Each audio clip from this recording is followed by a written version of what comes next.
Hi, welcome to Cherry Talks Movies. This video is going to be a little bit different, but it's going to be fun.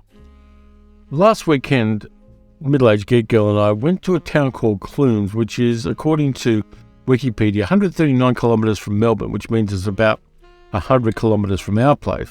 And Clunes is a town with an interesting history, part of which has got to do with movies. It was originally owned by the Djadjawarong people, and then white people came along and stole it from them. There were a couple of massacres there, unfortunately, at a place called Blood Hole, which is still called Blood Hole to this day.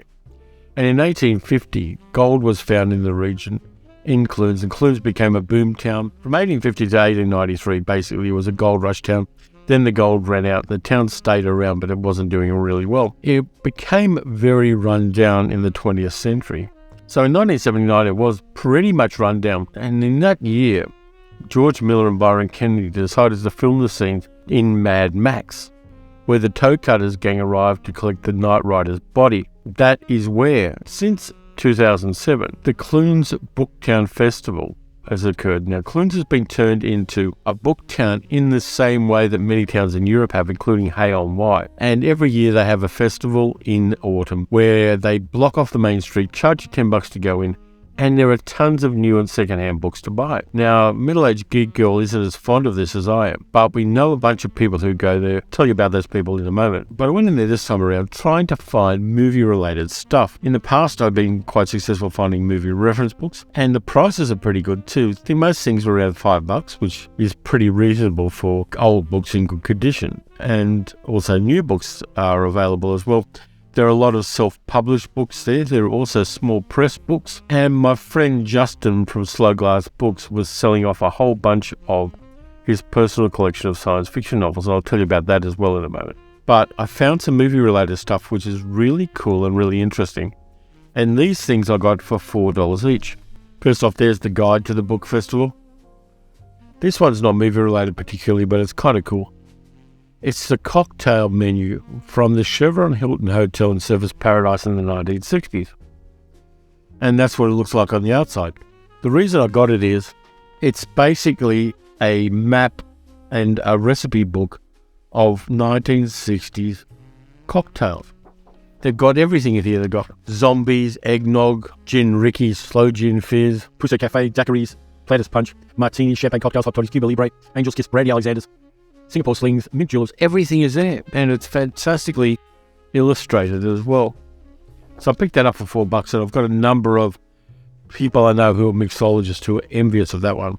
Second thing I got is the May 1964 magazine from the Sahara Hotel in Las Vegas, which has got all sorts of things in it, like Tony Bennett was one of the people who was singing there at the time.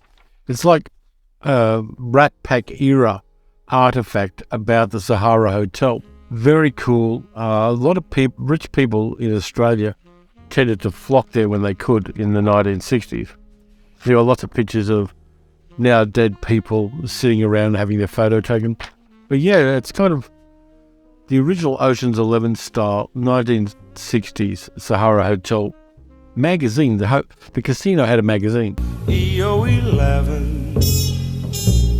But then we got to the good stuff, the movie-related stuff. Now, this is my Criterion Edition copy of Leave It to Heaven, which I should do a review of. But one of the things about the Criterion Edition is you get these little booklets with a whole bunch of information about the movie in them.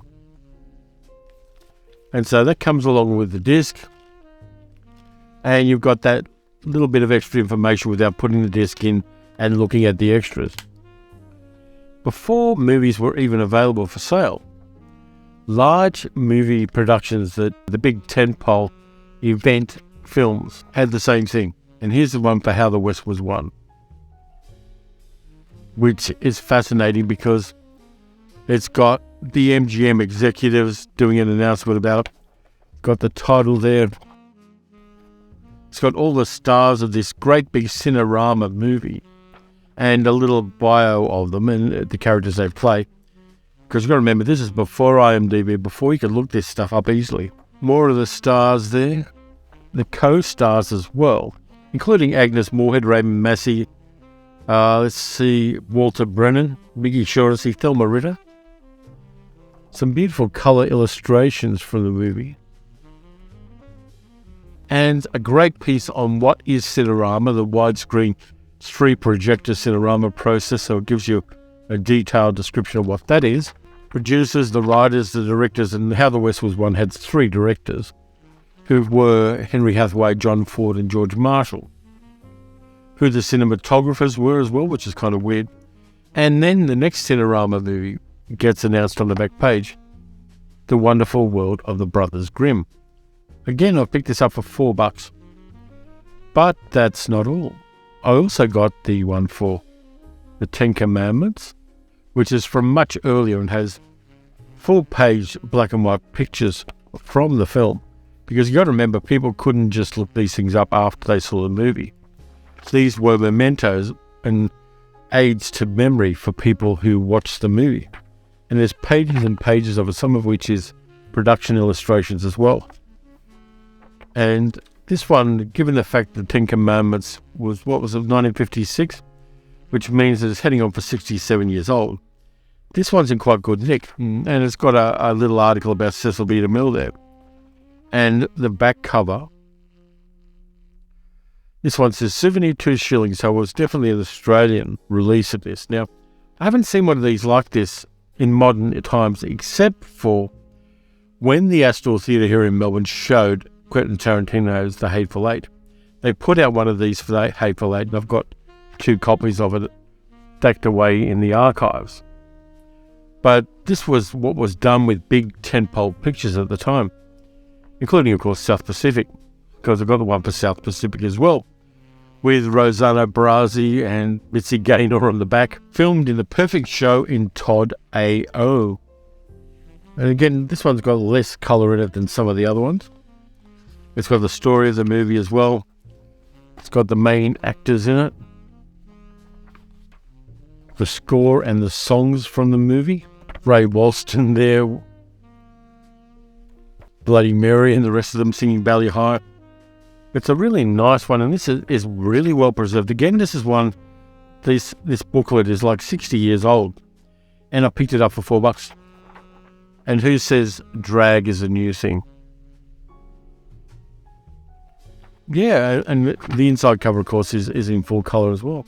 Now, these are great because I can store them in folders quite easily, but I'm amazed at how well preserved these things are. I've got one more, which is in a slightly different format. This one's from the 1960s. Those daring young men in their jaunty jalopies. It's not quite as good a copy. It is a little bit dinged up. But again, it's got lots of illustrations there. And you've got to remember, these are mementos so people can remember the films. Women bathing in a waterfall. And it's got the stars. It's got all the different cars that are in the movie. So this is a good resource for anybody who's researching this kind of stuff. Big double-page illustrations as well. Then on the back they've got an ad for the Matchbox toys of the cars in the movie. So I picked up all of those for $4 each, and I was really happy with that. Didn't see a lot of other movie stuff that I really wanted, but there were some science fiction things. Oh, there was one from television. And I picked up a whole bunch of books. Now I'm going to talk about those. I picked up a Whitman authorized TV adventure of The Invaders, with Roy Sinners in it. Created by Larry Cohen, it says, though the book itself was written by somebody else. Got that kind of stuff in there with the flying saw stuff. Lots of illustrations. There are illustrations through it. Yeah, there are a few illustrations through it. But it's designed to be read by children. It's at a children's right level. I've got a few other ones of these. I've got the one from I Spy, I've got one from the Bat Masterson TV series, but these Whitman ones, and there's the logo on the back, were pretty cool, and they're getting a bit hard to find. And this one I picked up for $5 as well, which I'm quite pleased with. And that's the lovely thing about going to Clunes Bookshop. You can't go there looking for specific things. It's kind of like going to an old school video shop where you're open to the possibilities of serendipitous discovery, finding things you didn't know existed and you didn't know were available, but are very cool. And I picked up a bunch of science fiction novels by a first-generation Australian author who emigrated from England. This author was also a ship's captain, mostly travelling between New Zealand and Australia. And I met him later in his life when he was more known for his science fiction than his seamanship. And it's A. Bertram Chandler. And I picked up a few of his from Slow Glass Books, including Big Black Mark, which is a Dahl paperback, Donald A. Walheim paperback. These are kind of nice space operas from the 1960s, 1970s. There's another one, The Way Back, which is another Dahl paperback. These are in great condition because Justin really looked after them. Matilda's Stepchildren, which has got that great cover art as well. And at another stall, I picked up an Ace Double. Now, Ace Doubles are appreciating in value because they're a kind of unusual format. And this one is Into the Alternate Universe, along with The Coils of Time. And I picked that up, I think, for $6. And this is the kind of thing that's going to appreciate in value. At some stage, I'm going to get rid of a lot of my books, but these ones I'm keeping because I like them and they're a lot of fun to read. Also picked up another Dahl paperback, Michael Curlin's The What About a Burr, which is very hard to find now. Alternate universe story from, when was it published? 1975. I picked up a book that I wanted to reread, but I couldn't find it in my collection in the boxes.